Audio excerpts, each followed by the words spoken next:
일단은 저에 대해서 잘 모르실 수도 있을 것 같아서 간략하게 먼저 설명을 드릴게요. 저는 분당 두각에서 지금 거천외고랑 성남외고 내신 전문 강사로 지금 아이들 가르치고 있는 오정선이고요. 저 같은 경우에는 거천외고를 졸업을 했어요. 그러니까 제가 외고를 졸업했다고 하면은 아이들이 일단은 조금 마음만으로 되게 좋아해요. 왜냐면은 외고에서 경쟁이 사실은 1년 해왔지만 심하잖아요. 등급도 받기가 힘들고 뭐 하나만 틀리면 등급이 와장창 떨어지고 그런 경험이 되게 많았고 저는 사실은 뭐 국어를 어렸을 때부터 잘했긴 했지만 저는 수학을 진짜 너무 못했었는데 저 같은 경우에는 고등학교 때 수학을 진짜 열심히 공부해서 내가 진짜 못했던 거를 이렇게 올렸었던 경험이 있단 말이에요. 그래서 그런 것들도 아이들한테 많이 얘기해주면서 지금 네가 국어 못하지만 딴 건 잘하잖아. 이건 확보되어 있으니까 이거 열심히 하면은 어느 정도 성공할 수 있어. 이런 것들을 좀 알려줄 수 있다는 점에서 그리고 외고를 나와서 좀 아이들이 원하는 학교를 갔다라는 점에서 좀 아이들의 롤모델이 될 수 있는 것 같더라고요.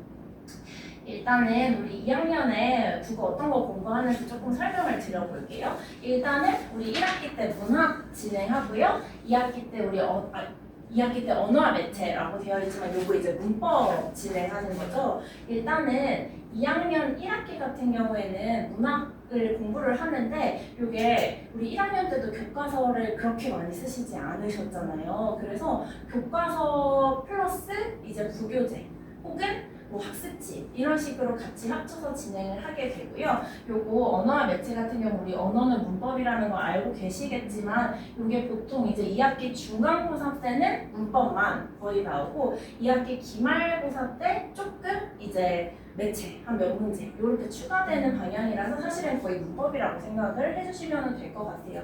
저희 3학년 때는 일단은 과목명이 독서랑 고전읽기라고 되어 있는데 뭐 이거는 필요 없고 요거 독서 같은 경우에는 독서로 이제 나와 있긴 하지만 요때 이제 수능 특강 문학이랑 비문학을 진행한다고 생각해 주시면 될 것 같아요.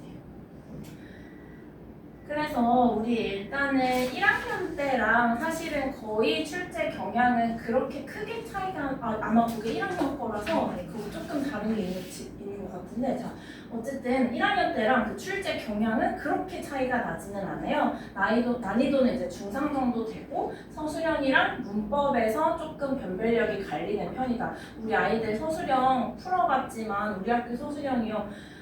사실은 암기형이긴 한데 그렇게 많이 아이들이 문학 서술형에서 감점이 되진 않거든요. 대부분 문법이라든지 아니면 진짜 문법 문제에서 많이 감점이 되기 때문에 그런 부분에 대한 연습이 미리 필요하고 똑같아요. 우리 2학년 때도 객관식 플러스 서술형에서 10% 20% 정도. 그러니까 이제 적게 나오면은 두문항이면 이제 10점이거든요. 많이 나오면은 이제 25점 해서 5문항. 그래서 보통은 중간 때 2문항, 기말 때 5문항 이런 식의 이제 기조가 이어가고 있습니다. 그리고 시험 유형 같은 경우에는 비슷하게 내신형 문제에다가 외부 작품을 활용한 수능형 문제들 같이 엮어서 출제가 되고 있습니다. 그래서 한 번에 말씀을 드려보자면 일단은 지필 60, 수행평가 40%라는 비율은 그대로 유지가 되는데 이 논술형이랑 이제 구술형 이거는 이제 우리 뭐 1학년 때 했던 거랑 비슷해요. 뭐 시 쓴 다음에 아니면 현대시 하나 받아서 뭐 비평문 쓰기라든지 아니면은 그 비평 발표하기 그리고 여기다 이 논술형의 2학기 때 이제 문법 퀴즈가 들어간다는 점까지 생각을 해주시면 될 것 같아요. 혹시 그 프린트물이 하나 더 있으시지 않나요? 왜냐면은 그게 1학년 보고 1학년 자료이신 것 같아요. 근데 1학년 거를 주시는 거. 그러세요? 지금 아니면 나가실 때 이야기 비슷한 내용이 있으니까 같이 필기해 주시면 될 것 같아요. 그리고 시험 범위가 똑같이 많은 편인데 우리 사실은 1학년 때는 그 시험 범위가 직전에 추가된 경우가 되게 많았거든요. 그래서 꾸준히 공부를 안 하면은 이제 벼락치기가 안 되고 직전에 갑자기 시험 범위 이만큼 추가돼. 그런 것 때문에 아이들이 조금 공부에 힘든 경우가 많았었는데 이 방대한 시험 범위는 그대로 유지가 된다라고 생각을 해주시면 될 것 같아요. 그래서 학교 수업 내용이랑 학습지 위로 나가는데 이 학습지가 이제 아까 말씀드린 그 부교재 있죠. 교과서가 50% 이하로 사용이 되고 그 부교재에서 많이 출제가 되는데 이게 부교재에 있는 작품들이 그렇다고 해서 되게 막 괴랄한 작품들이 나오진 않아요. 교과서에 있는 학습 목표에 걸맞는 작품들이 같이 출제가 된다라고 생각을 해주시면 될 것 같아요. 이 외부 작품을 활용하는 문제들 계속해서 많이 출제될 거고요. 뒤에서 예시들을 조금 보여드릴 수 있도록 할게요. 그래서 문법이랑 서술형, 우리 1학년 때도 아마 우리 1학년 때는 문학, 문법, 독서가 이제 다 같이 출제가 됐었잖아요. 그 중에서 이제 문법에서 문제가 틀리면 등급이 많이 내려가는 경험을 좀 해보셨을 거예요. 근데 이때는 이제 1학기 때 문법이 없잖아요. 문학만 있다 보니까 문학 자체의 난이도가 조금 올라가서 힘들어하는 친구들이 있을 수가 있는 상황이에요. 그리고 출제경을 조금 더 자세히 볼게요. 문제들을 보면서 일단은 서술형 난이도가 조금 더 올라갈 수밖에 없어요. 왜냐면은 우리 아이들 문학은 대부분 잘하거든요. 1학기 때 이제 1학년 때 원래 문학과 문법이 같이 있어서 뭔가 변별력이 나뉘어졌다면 2학년 1학기는 문학밖에 없기 때문에 문학의 서술형 난이도가 조금 올라갈 수밖에 없어요. 그래서 이 문제를 잠깐 보시면 보기도 있고 조건도 있고 거기에 이제 보기 두 번째 문제, 보기가 또 달려있는 형태. 그리고 요거 같은 경우에는 일단은 허생전인데 허생전을 주제로 한 다른 작품이랑 비교하면서 일단 보기도 길죠. 그리고 조건까지 같이 제시되는. 이게 서술형이 되게 많이 출제되는 다른 학교들 중에서는 진짜 뭐 사고력을 많이 요하는 문제들을 출제하는 경우가 간혹 있기는 해요. 근데 우리 학교는 그건 아니고 정말 기본적인 내용에 충실해서 공부했니? 플러스 외부 작품이랑 너네가 배운 작품 같이 비교해서 확인할 수 있니? 이게 주가 될 거예요. 그래서 사실은 우리 학교 시험을 잘 보려면은 기본적으로 제가 항상 말씀드리지만 평소에 수능형 공부가 조금 많이 되어 있을 필요가 있어요. 어떤 낯선 작품을 보더라도 이거는 무슨 내용이구나, 이거 무슨 의도로 썼구나, 이 시의 화자는 어떤 상황에 처해 있구나, 이런 것들을 파악을 해주셔야 되고 그거 플러스 내가 기본적으로 공부한 문학 작품이랑 같이 비교하는 문제들이 많이 출제된다라고 봐주시면 되겠습니다. 그리고 기본적으로 문장을, 그러니까 또 어떤 대부분의 다른 학교들은 서술형을 문장 형식을 그냥 줘요. 거의 약간 빈칸 때려 맞추기처럼 쓸 수 있을 정도로. 근데 우리 학교 같은 경우는 서술형을 조금 길게 스스로 문장을 만들어서 써야 된다는 점에서 그런 것들에 대한 대비가 이 내신 대비 기간에 꼭 이루어져야 됩니다. 다음엔 이 문법 문항이 우리 이제 2학기 때가 되겠죠? 어떤 식으로 출제가 되냐면 모의고사형으로 문법이 출제가 된다라고 제가 말씀을 드릴 수가 있겠는데요. 마찬가지로 문법이 우리가 수업 시간에 배운 문법 개념 너 잘 이해했어? 이거 보고 문제를 잘 적용했어? 여기서 더 나아가서 또 보기가 일단 길어요. 보기가 길기 때문에 시간의 압박이 조금 있는 편이고요. 우리가 수능이나 모의고사에서 이제 문법이 들어가잖아요. 문법이 이제 5문항씩 이제 보고 있는데 거기서 자 이제 의문의 변동이니까 의문의 변동만, 뭐 단어니까 단어의 형성만 이렇게 나오지 않고 의문의 변동이랑 뭐 형태소랑 단어의 형성이랑 다 짬뽕으로 된단 말이에요. 딱 그런 유형의 문제들이 많이 나와요. 그러니까 만약에 우리가 2학년 2학기 중간고사에 뭐 의문이랑 단어만 들어갔다라고 해서 문장의 뭐 종류라든지 아니면은 문법 요소라든지 그냥 조금 다른 연결되는 문법 개념들 있죠. 그것들을 제대로 이해하지 못하면 2학년 2학기 때 조금 힘들 수가 있어요. 그래서 아직 시간이 조금 남았긴 했지만 여름방학 때 웬만하면은 뭐 문법을 한번 정리하고 뭐 특강이라든지 아니면 인강을 통해서 문법을 꼭 정리하고 2학기 때 가시는 거를 정말 추천을 드릴게요. 사실 그러니까 문법은 저희가 문학작품은요 미리 방학 때 대비가 힘들어요. 작년에 이 작품을 계속 한다고 하셔더라도 올해는 사실 그거 안 하실 수도 있는 거고, 근데 사실 문법은 시험 범위가 절대 바뀌지 않거든요. 그래서 정말 방학 때 잘 잡아두고 가시면은 2학기 때 다른 과목을 그래도 공부할 시간이 조금 생겨서 이거는 조금 기억하셨다가 여름방학 때 꼭 들으시면 좋을 것 같아요. 다음엔 외부 작품을 활용한 문제들인데요. 아까 말씀드렸던 것처럼 보기에다가 놓고 지금 요거 보시면은 보기의 공통점 찾기, 그리고 얘는 차이점 찾기, 그리고 얘도 지금 여기 잘 안 보이는데 비교한 것 중에 적절한 것은, 그러니까 기본 기조가요 비교예요. 비교. 이게 제가 또 그 학생들이 많은 수업들 중에 하나가 과천외고 수업이 있는데 그 과천외고는 외부 작품을 똑같이 많이 활용을 해요. 근데 되게 다른 게 걔네는 그냥 문제가 있고 이 선지에다가 외부 작품을 집어넣고 비슷한 애를 찾아라 이거예요. 그래서 사실 과천외고도 제가 되게 좋아하는 학교지만 당연히 그 학교는 조금 이제 쉬워요. 찾기가 그냥 제가 키워드를 딱딱딱 알려주고 뭐 이런 서술어가 들어갔거나 이런 소재가 들어갔으면은 이거는 답일 확률이 높아. 아니면은 뭐 역설법에는 이러이러한 작품들이 주로 선지에 나오고 니네 쌤들이 이런 거 좋아하신다라고 말해줄 수가 있는데 이거는 비교는요.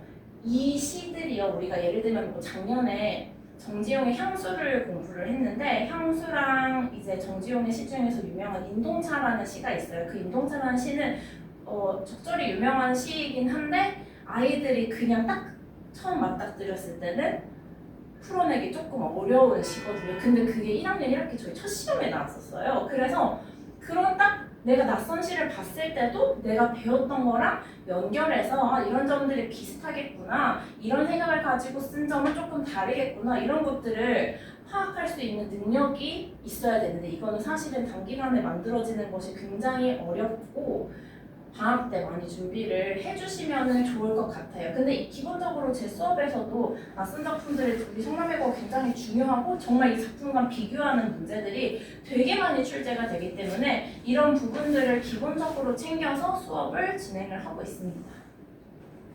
그래서 간단히 한 번에 설명을 드려볼게요. 일단은 작품에 대해서 정확한 이해를 바탕으로 해서 작품 간 비교하는 거를 꼭 연습을 해야 된다. 이 문제가 정말 많이 출제가 됩니다. 4-5문제 이상 출제가 되기 때문에. 그리고 이제 문학 개념어를 습득하는 게 이제 아이들이요 2학년 한 1, 2학기쯤 되면은 나 좀 문학의 감을 잡은 것 같아. 애들이 문학을 그냥 감으로 푼 애들이 많은데 이게 옳은 이유, 옳지 않은 이유 이런 것들에 조금 감을 잡은 것 같아 라는 그런 말들을 좀 해요. 그러니까 좀 일찍 잡았으면 좋았을 텐데 어쨌든 그게 다 사실 이거 개념어 문제거든요. 그래서 저는 기본적으로 2학년 우리 1학기 처음 문학 시작할 때도 개념어들을 완벽하게 딱 잡고 들어가는 게 맞다고 생각을 해요. 왜냐면 특히 우리 같이 다양한 유형의 문제를 풀어내기 위해서는 그래서 그런 부분들 위주로 준비를 하고 있고요. 우리 학교 사실은 학교 수업이 그래도 중요합니다. 선생님들 일단은 교과서 위주의 수업이 아니기 때문에 학습지라든지 뭐 교교재를 배부해 주실 때 선생님들이 왜 이 작품을 선택했는지, 이 작품에서 중요하게 여기는 부분은 무엇인지, 만약에 그게 교과서라면 정해져 있어요, 거의. 근데 이제 부교재 중에서 출제가 된다라고 하면은 선생님이 중요시하는 부분이 다 다를 수 있잖아요. 왜냐면 그거는 이제 선생님들이 수업을 준비하시는 교사용 지도서라든지 그런 게 따로 없고 선생님의 어떤 그 지식으로 설명하시는 거기 때문에 학교 수업에 집중하는 게 정말 중요합니다. 그래서 저 같은 경우에는 내신 수업할 때 이제 국어쌤의 필기를 이제 꼭 앞반 뒷반 해서 확인을 해서 필기를 취합해서 이 쌤이 좀 중요하게 생각하시는 거, 이 쌤이 중요하게 생각하시는 거를 좀 모아가지고 애들한테 이제 필기 자료를 정리해서 직보 때나 아니면 직보 전주에 이제 배부를 해줘요. 그래서 이 쌤은 이거를 강조하셨기 때문에 무조건 요거를 준비해야 된다. 이런 부분에서 시험에 실제로 많이 출제가 되더라고요. 그리고 우리 문법 같은 경우 2학기죠. 2학기 모의고사형 문법이 출제가 되는데 기본적으로 개념 이해가 잘 되어 있어야 되고요. 그 개념을 적용하는 연습, 이거 당연히 돼야 되고요. 이 예외가요. 그러니까 선생님들이 봤을 때는 이 예외가 당연히 이거는 아닌데 이거에 적용되는 게 아니잖아 라는 게 보이는데 애들은 이게 정말 안 보여요. 그래서 문법은 거의 진짜 떠먹여줄 정도로 이런 것들은 맞는 것이고 이것들은 아닌 것이야 라는 것을 조금 명확하게 한 번의 자료에다가 정리를 해서 지금 주고 있습니다. 그리고 마지막으로 외부 작품 얘기는 여러 번 말씀드렸지만 수능형 사교 중요하고요. 이 어휘학습을 또 빼먹을 수가 없는 게 저희 작년에도 한자성어 문제가 꽤 나와요. 그래서 한자성어도 지금 저희 정규반에서는 매주 20개씩 외우고 있기는 하지만 내신 때도 그 문학 작품과 관련된 한자성어 다 정리해서 한자성어 문제가 꽤 고난이로 나온 적이 많아서 요거까지 정리를 지금 하고 있습니다. 근데 제가 지금 이번에 오늘 어머님들 만날 준비를 하면서 성남외고에서 1등급 받았던 친구들한테 너 진짜 후배들한테 주고 싶은 꿀팁이 있냐? 그래서 제가 이제 3학년이잖아요. 근데 애들이 막 바빠서 막 피곤해 죽을라 하는데도 붙잡고 물어봤어요. 그랬더니 좀 몇 가지를 알려준 게 있어. 좀 공통적으로 나온 것들 위주로 추려봤거든요.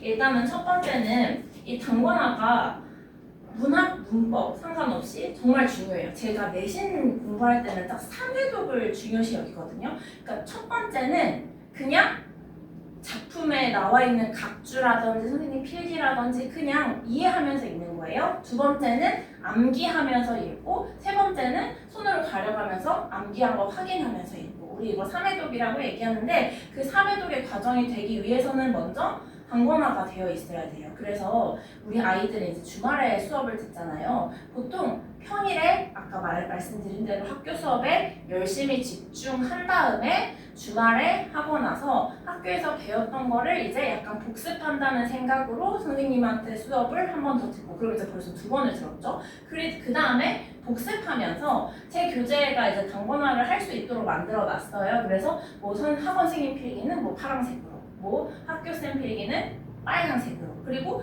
둘이 다 언급을 했네? 그럼 이건 진짜 엄청 중요한 거 그거는 뭐 형광펜을 건다든지 이런 식으로 자신만의 교재를 좀 만든 다음에 이것들을 3회도 하는 것이 일단 기본 과정으로 저는 지도를 하고 있어요. 그 다음에 이제 문제풀이가 진행될 수 있는 것이 되게 중요합니다. 사실은 단권을 어려워하는 애들이 남학생이죠? 네. 예, 많아요, 사실은. 그래서 이런 거는 이제 제가 처음부터 사실 필기 자료를 주지는 않아요. 왜냐면은 어차피 수업 끝나고 필기되는 거 준다 하면은 애들이 안 쓰기 때문에 수업 시간에 사실 이제 손님에서도 또 지식이 습득이 되는 거거든요. 그래서 저는 좀 이제 문제 풀이하고 조금 지난 다음에 필기 자료 같이 배부해주고 있습니다. 그리고 외부 작품 얘기를 정말 많은 친구들이 많이 해요. 외부 작품은 평소에 연습해라. 평소에 내가 못했다 하더라도 내신에 선생님이 이제 과제를 내줄 거잖아요. 그 과제에서 모르는 작품들이 있으면 선생님한테 좀 적극적으로 질문하고 본인들이 뭐 참고서를 찾아보기도 하고 이런 식의 노력이 조금은 필요하겠다라는 거. 그리고 문법 같은 경우에는 사실 문법이라는 게 이제 법이잖아요. 법은요 체계가 있어요. 저희도 이제 한국의 법도 뭐 높은 법부터 이제 낮은 법까지 이제 법령들이 있잖아요. 그것처럼 문법이라는 것도 내가 뭐 1월에는 의문의 변동을 마스터 한 다음에 2월에는 품사를 마스터 이렇게 한다고 해서 문법이 절대 완벽해지지 않아요. 책이기 때문에 반복을 통해서 전체 범위를 반복하는 게 되게 중요하거든요. 내가 의문의 변동을 엄청 열심히 했다고 하더라도 한 바퀴 돌고 나서 다시 의문의 변동을 돌아오면 또 다른 지식이 보여요. 그래서 일단은 여러 번 반복하는 것을 통해서 완벽하게 만드는 것이 중요하겠습니다. 그래서 제가 수업이 어떻게 진행되는지 좀 설명을 드려볼게요. 일단 첫 번째 자체 교재 아까 말씀드린 대로 사용하고 있고요. 수업 같은 경우 동일하게 수업 전에 테스트 보고 테스트 결과와 과제 수행도 제가 모든 학생들 직접 제가 작성해서 어머님들께 배부해드리고 있습니다. 이 클리닉 코멘트는 제가 뒤쪽 자료에 붙여놨으니까 나중에 한번 봐주시면 좋을 것 같고요. 과제 같은 경우에는 일단은 우리 학교 패턴에 맞는 문제들을 제가 선별해서 제공을 하고 있고요. 특히 제 문제 같은 경우에는 1년에 제가 이제 4번 시험이 있잖아요. 시험이 끝날 때마다 뭐 분당, 대치동, 목동, 일산 이런 식으로 주요 학군지의 시험 문제들을 다 수집을 해요. 예를 들면 우리 작년에 24년도 2학기 기말고사 끝나고 시험지들을 다 수집해서 그것을 다 정리해서 우리 학교 아이들의 범위와 패턴에 맞는 것만 숙제로 배부를 해주고 있습니다. 그리고 클리닉 같은 경우에는요, 주 1회로 이제 수업 외에 진행을 하고, 이 시간에 이제 뭐 질문을 한다든지 아니면은 암기가 필요했던 부분이 좀 미비한 게 있다면 다시 지도를 해주고 암기를 해주는 형식으로 진행을 하고 있습니다. 그래서 이 클리닉은요, 원칙은 제가 직접 하는 건데요, 주말에는 뭐 시간이 여의치 않으면은 조교쌤이랑 같이 진행을 하되 제가 될 수 있는 시간은 최대한 제가 진행을 하고 있고요. 이 외에도 이제 아이들이 카톡으로 질문을 사실 되게 많이 하잖아요. 이제 애들이 24시간이라고 쓴 게 네, 저는 스트레스 역치가 조금 낮은 편이거든요. 4시, 5시에도 막 카톡이 와요. 근데 그것도 저는 이제 공부를 하려고 하는 거니까 참 그 질문 해주는 게 어디예요? 질문 안 하고 틀리는 것보다. 그래서 어쨌든 애들이 진짜 시간 상관없이 보내고 막 재촉도 하고 난리도 아니에요. 20통씩 보내고 있고 막 그렇기도 한데 어쨌든 제가 보는 바로 24시간 이내 답장이 아니고요. 제가 보는 대로 바로 수업 끝나는 대로 바로 답장해서 모르는 부분들, 궁금한 부분들 조금 해결해 줄 수 있도록 진행하고 있습니다. 그럼 네. 수업이 토요일이면 네. 언제 시는 거예요? 그게 토요일 이제 끝나고부터 5시 정도까지 안에 가능한 시간이 될 것 같아요. 아니면 일요일도 동일한 시간인데 사실 이 클리닉 시간은 아직 확정은 아닌데 제 생각에는 지금 상황으로 봤을 때는 그렇게 진행이 될 것 같아요. 그럼 한 아이 학생당 네. 클리닉 시간을 소요되는 시간이 어느 정도예요? 보통은 만약에 숙제를 정말 완벽하게 외웠고 모든 것을 다 완벽하게 했다 하면은 1시간 정도 소요가 되고요. 만약에 뭐 질문이 많다든지 아니면은 암기가 조금 미비해서 뭐 재시험을 보다든지 그러면은 1시간 반 정도, 2시간 정도 소요가 된다고 생각해 주시면 될 것 같아요. 그리고 만약에 클리닉 때 다 못하더라도 제가 소통을 아이들이랑 많이 하기 때문에 온라인을 통해서 모르는 것도 자주 질문하고 있으니까 이 부분은 제가 사실 수업도 중요하지만 클리닉이 진짜 너무 중요하다고 생각을 해요. 수업 때는요 잘하는 애들은 잘 따라와요. 근데 조금이라도 이해 못한 것들을 사실은 데려가야 되는 거잖아요. 그거는 사실 클리닉 때 가능하다고 생각을 해서 클리닉을 중요하게 생각을 하고 있습니다. 우리 그래서 상반기에는 이런 식으로 지금 이제 2월이니까 수능국어랑 1학기에 공부할 주요 문학 작품들 공부하고 있고요. 3, 4월 동안 우리 저희 6주 동안 내신 진행해요. 그래서 6주 플러스 직보 한 번. 이렇게 생각해 주시면 될 것 같아요. 그리고 5월, 6월에 수능국어 한 2, 3주 정도 진행하고 기말고사 대비 그리고 7, 8월 여름방학 대비 이렇게 진행한다고 봐주시면 될 것 같아요. 이거는 제가 이제 만든 자료인데요. 이런 식으로 수업 후반부에 저의 필기 내용 플러스 이제 학교에서 강조해 주신 필기 내용 그리고 우리 학교 한자 성어 많이 나오니까 각 화면에 각 장면에 맞는 한자 성어들 정리해서 이런 식으로 자료를 배부해서 주고 있습니다. 그러니까 이 자료를 아이들이 많이 좋아해요. 이 뒤에도 이제 제가 붙여놨긴 했는데 이제 출제 포인트를 정리해서 한 번 더 이제 반복할 수 있도록 하고 있거든요. 그래서 이 자료만 가지고 사실은 공부해도 많이 도움이 될 것 같아요. 그래서 제 수업에 이제 다른 수업과 조금 다른 점을 설명을 드려보려고 하는데요. 일단은 저는 수업을 잘하고요. 국어교육을 전공했기 때문에 사실 이제 다른 선생님들도 네네 안녕하세요. 네.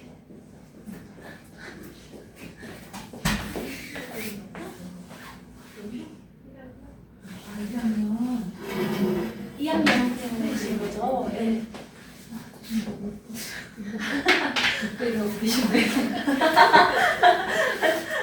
저희 기다렸습니다. 네, 저 2학년 그 자료 한번 봐주시면 좋을 것 같고요. 이거 끝나고 제가 또 궁금하신 부분 있어요. 거의 지금 후반부라서 정리해 드릴게요. 네.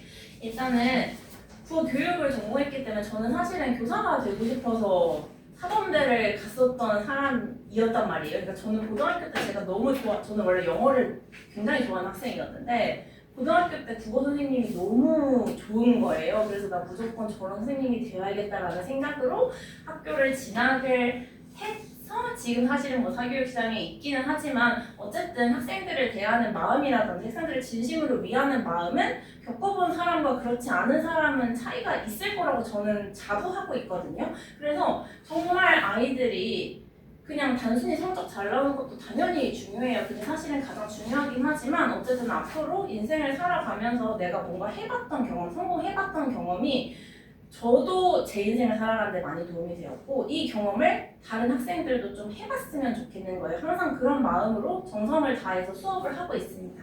그리고 관리 같은 경우에도 제가 직접 최대한 클리닉 진행하고 있고요. 클리닉이라는 게 선생님이 하는 게또 그러니까 저는 이제 시간적 제약 때문에 어쩔 수 없이 조교쌤이 하시는 부분도 있기는 하지만 제가 하는 시간, 그러니까 예를 들면 조교쌤이 계시는 시간에는 애들이 없어요. 제가 한다고 하면은 그 시간 애들이 다 몰려요. 왜냐면은 제가 해야지 더 빡세거든요. 그러면서도 저한테 더 확인받고 나한테 숙제 검사 받고 저한테 질적 질문 받고 저랑 조금이라도 말을 섞어서 친해지고 싶은 마음이 있어야지 그래야지 사실 그 공부를 하는 거거든요. 그래서 저는 최대한 제 몸을 갈아가면서라도 제가 최대한 모든 것들을 진행하고 있습니다. 그리고 자료 같은 경우도 마찬가지로 우리 학교 기출뿐만이 아니라 다른 학교 외부 기출 문제 그리고 대치동 같은 학군지 기출 문제들 제가 다 수집해서 배부하고 있고요. 마지막으로 제가 외고 출신이다 보니까 항상 아이들의 그 힘든 마음을 보듬어주고 싶은 그 선배의 마음으로 하지만 지도자의 마음으로 수업을 진행하고 있습니다. 그래서 요거는 제가 그 온라인으로 질의응답 했던 거를 가져와 봤는데 이런 식으로 지금 요거는 뭐 하나만 물어봐도 최대한 이 물리적 제약을 극복할 수 있도록 자세하게 설명을 해주고 있습니다. 그래서 저 같은 경우는 이렇게 뭐 아이들이 뭐 너무 감사하다, 국어가 싫었는데 좋아졌다, 자신감을 얻었다 이런 코멘트들을 굉장히 많이 줘요. 그러니까 저는 뭐 사실 분당에서 국어 공부 열심히 국어 강사를 열심히 안 하시는 분은 저는 없을 거라고 생각을 해요. 하지만 저의 다른 점은 정말 우리가 그래도 성남외고 인원이 지금 많이 계시지는 않지만 그래도 정말 진심으로 아이들의 진짜 실력 향상뿐만 아니라 아이들이 앞으로 나아가는 길까지 생각해서 진심으로 모든 수업 준비하고 있다는 점 함께 생각해 주시면 좋을 것 같습니다. 이게 아이들한테도 항상 해주는 말이고 저도 지금까지 저한테 되새기는 말 중에 하나인데요. 지금 1학년 때 부족했던 부분들 힘들 것 같고 등급 올리는 건 사실은 어려워요. 우리 학생 수가 적다 보니까. 하지만 노력한다면 저는 누구나 해낼 수 있다고 믿고 있습니다. 지금까지 감사했습니다.